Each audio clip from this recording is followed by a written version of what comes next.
Welcome back to Aviation Physics. Today we'll discuss the history of aviation. The history of aviation is really the history of applying physics. Long before the first flight, thinkers and experimenters were working to understand the physical principles involved. It truly began in 1903 with the Wright brothers' first flight. But their success was built on a foundation of physics principles related to aerodynamics, proportions, and materials.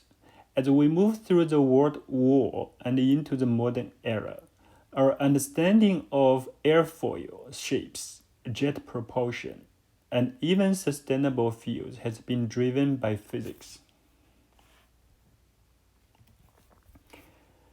At the center of it all are the four key forces of flight. Lift is upward force that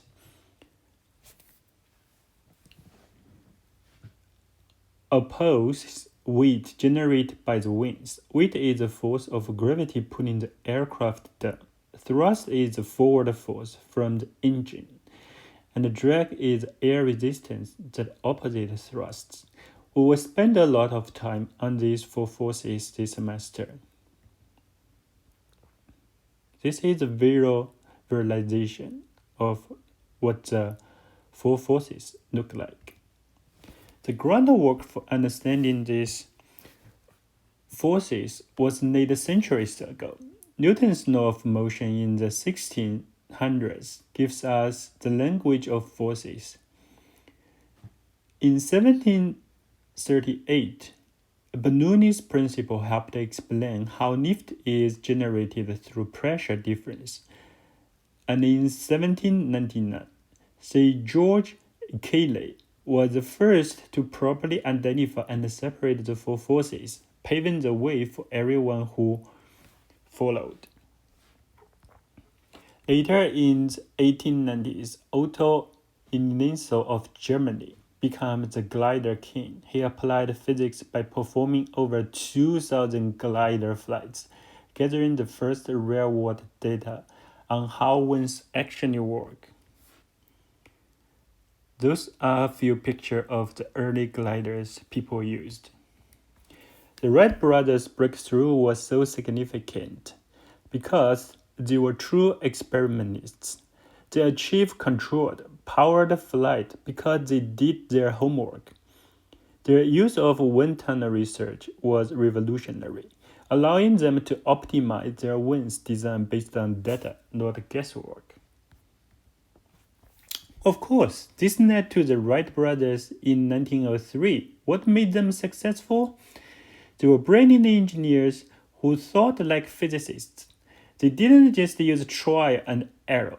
They used the scientific method, building their own wind tunnel to test and perfect their wind designs based on physical data. And finally, the jet age, which took off in the mid-20th century, was a direct result of advancement in our understanding of thermodynamics and Newton's third law, allowing for the creation of powerful and efficient jet engines.